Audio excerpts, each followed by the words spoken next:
আমরা বলছি টাকা আমরা বন্ধ করে দিয়েছি, যদি হিম্মত থাকে বাপের বেটা হও সেই টাকা নিয়ে নাও। তৃণমূল কংগ্রেসকে ভোট না দিলে তাহলে লক্ষ্মীর ভান্ডার সহ বিভিন্ন প্রকল্প বন্ধ করে দেওয়া হবে। আমি প্রত্যেকটা নেতার কাছে অনুরোধ করব, আইএসএফ এর একজন না যেন টাকা পায় তার ব্যবস্থা আমাদের তৃণমূল কংগ্রেসকে করতে হবে। যে কেবলমাত্র ভোটের অঙ্ক বাস্তবায়িত করার জন্য এই লক্ষ্মীর ভান্ডার ঘোষণা। লক্ষ্মীর ভান্ডার সেটা যেই সরকারি আসুক না কেন, মা বোনেদের, বাংলার মা বোনেদের দিতে হবে।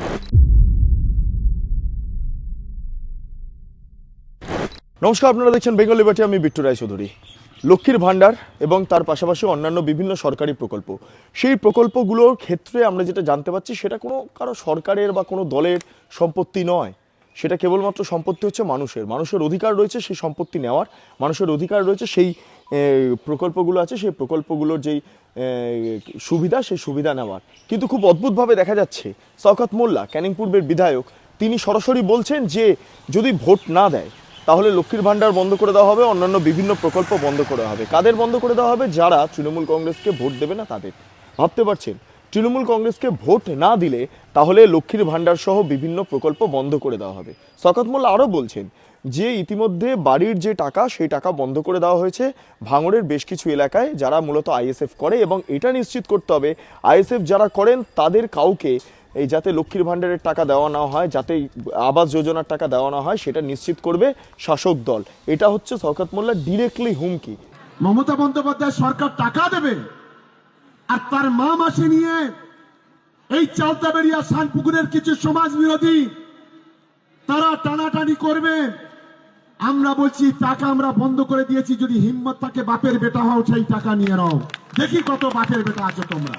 ক্যানিং পূর্বের বিধায়ক, আগে তিনি সিপিএম নেতা ছিলেন, এই মুহূর্তে দাঁড়িয়ে অভিষেক বন্দ্যোপাধ্যায়ের অত্যন্ত ঘনিষ্ঠ, মমতা বন্দ্যোপাধ্যায় অত্যন্ত ঘনিষ্ঠ। যদিও মমতা বন্দ্যোপাধ্যায় বলেছেন তিনি বোম বাঁধেন, তবুও তিনি খুব গুরুত্বপূর্ণ নেতা, যাকে ভাঙড়েরও দায়িত্ব দেওয়া হয়েছে, এবং বলছেন বিরোধীরা যদি তৃণমূল কংগ্রেসকে ভোট না দেন তাহলে কি করা হবে, এই সমস্ত প্রকল্প থেকে তাদেরকে বঞ্চিত করে রাখা হবে।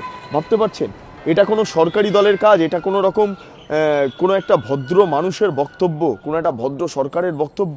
বিরোধী মত থাকতেই পারে, এ রাজ্যের মুখ্যমন্ত্রী যতটা বিরোধীদের ততটা হচ্ছে শাসকের।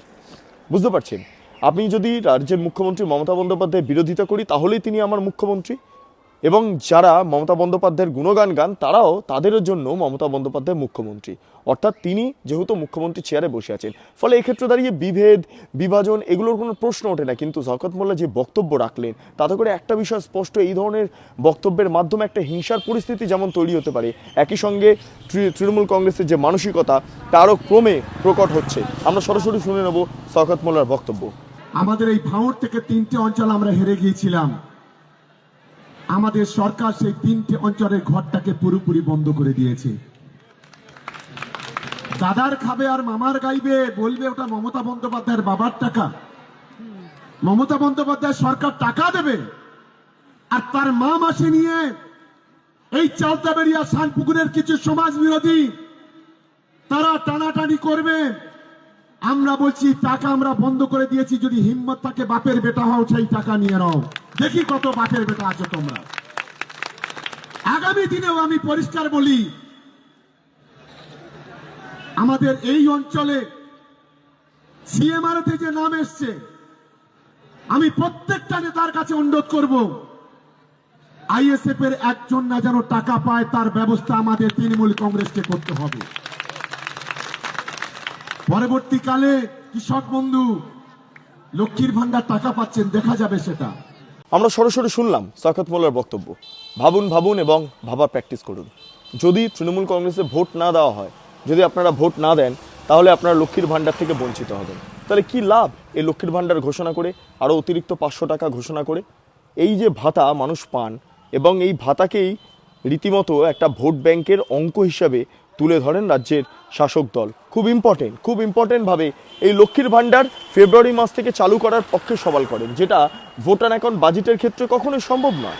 কারণ ভোটার অ্যাকাউন্ট বাজেট হচ্ছে এমন এক ধরনের বাজেট যেটা ভোটের পূর্বে ঘোষণা করা হয়, ঠিক একটা ইস্তাহারের মতো বা ঘোষণাপত্রের মতো। সরকার যদি আবার নির্বাচিত হয়ে আসে, তাহলে পূর্ণাঙ্গ বাজেটের মাধ্যমে এই যেই সমস্ত ঘোষণা, সেই ঘোষণাগুলো বাস্তবায়িত হয়। কিন্তু অদ্ভুতভাবে দেখা যাচ্ছে তার কোনো কিছু নিয়ম না মেনে রাজ্যের মুখ্যমন্ত্রী মমতা বন্দ্যোপাধ্যায় এবং তিনি একাধারে তিনি অর্থ দপ্তরের একটা বেশ মানে গুরুত্বপূর্ণভাবে তিনি অর্থ দপ্তরটাকে দেখেন, এবং তিনি এই বাজেটের ক্ষেত্রে যেটা ঘোষণা করেছেন বা সরকারের তরফে যেটা ঘোষণা হয়েছে, ফেব্রুয়ারি মাস থেকে লক্ষ্মীর ভাণ্ডার ঘোষণা হবে। এবার ভাবুন, যদি শওকত মোল্লার কথা মতো তৃণমূল কংগ্রেসে কেউ ভোট না দেন, তাহলে তারা এই লক্ষ্মীর ভাণ্ডারটা পাবেন না।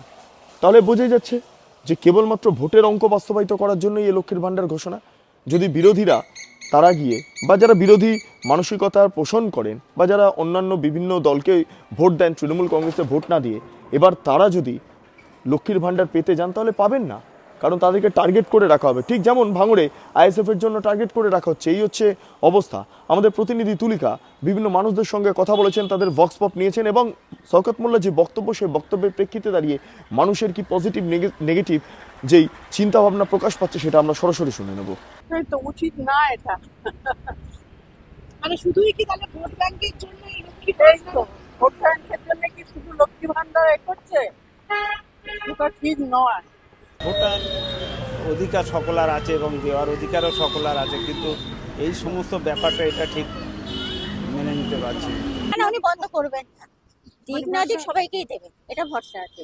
আমি কিন্তু নিই না, কিন্তু কেউ পেলে আমরা ওটা আনন্দ পাই যে কাউকে একটু উপকার হচ্ছে। আমরা শুনলাম মানুষের বক্তব্য, আপনারা ভাবুন এবং ভাবার প্র্যাকটিস করুন। একটাই বিষয় বারবার উঠে আসছে, লক্ষ্মীর ভাণ্ডার কারোর সম্পত্তি নয়। লক্ষ্মীর ভাণ্ডার সেটা যেই সরকারি আসুক না কেন, মা বোনেদের, বাংলার মা বোনেদের দিতে হবে। সেটা বিজেপি এলেও দিতে হবে, সেটা তৃণমূল থাকতে তো দিচ্ছেই। ফলে এটা সরকারের তরফে দেওয়া হচ্ছে, কিন্তু এক্ষেত্রে শাসক দল এলো কোথা থেকে?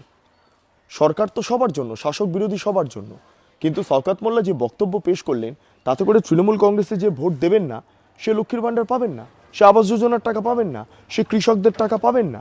তাহলে ভাবুন যে এই ঘটনার প্রেক্ষিতে দাঁড়িয়ে শওকত মোল্লার কথা যদি সত্যি বাস্তবায়িত হয়, তাহলে তৃণমূল কংগ্রেসের লক্ষ্মীর ভাণ্ডার সংক্রান্ত বা বিভিন্ন সরকারি প্রকল্প সংক্রান্ত যে মানসিকতা তা কার্যত প্রকাশ্যে আসছে। তাহলে বোঝাই যাচ্ছে যে আগামী দিনে মানুষ যদি তৃণমূলকে ভোট না দেন, যদিও তৃণমূল কংগ্রেস সরকারে থাকেন, তাহলে সাধারণ মানুষ লক্ষ্মীর ভাণ্ডার থেকে বঞ্চিত হবেন। এটা তো একমাত্র বলা যেতে পারে একটা থ্রেট, একটা হুঙ্কার, একটা হুমকি। ফলে এই জায়গাতে দাঁড়িয়ে শাসক দলের যে সমস্ত বিধায়করা রয়েছেন তাদের যে বক্তব্য প্রকাশ পাচ্ছে, তাদের যে মানসিকতা প্রকাশ পাচ্ছে, বোঝা যাচ্ছে এই রাজ্যটা কোন দিকে এগোচ্ছে।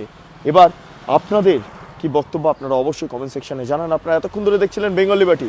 চ্যানেলটি অবশ্যই ভালো লাগলে লাইক করুন, সাবস্ক্রাইব করুন, শেয়ার করুন, বেল আইকন ক্লিক করুন, www.bengalliberty.com সেখানে ক্লিক করুন। সমস্ত খবর আপনাদের জন্য সাজানো রয়েছে। এর পাশাপাশি বেঙ্গল লিবার্টি নিউজ এবং বেঙ্গল লিবার্টি লাইভ, এই আরও দুটি অতিরিক্ত আমাদের ইউটিউব চ্যানেল রয়েছে, সেই চ্যানেলগুলিতে আপনারা যান, সেখানে লাইভ এবং বিভিন্ন শর্টস রিলস আপনারা দেখতে পারবেন। আপনারা স্বাধীন, কাচিন এবং গেরিলা সাংবাদিকতাকে সমর্থন জানান। অসংখ্য ধন্যবাদ।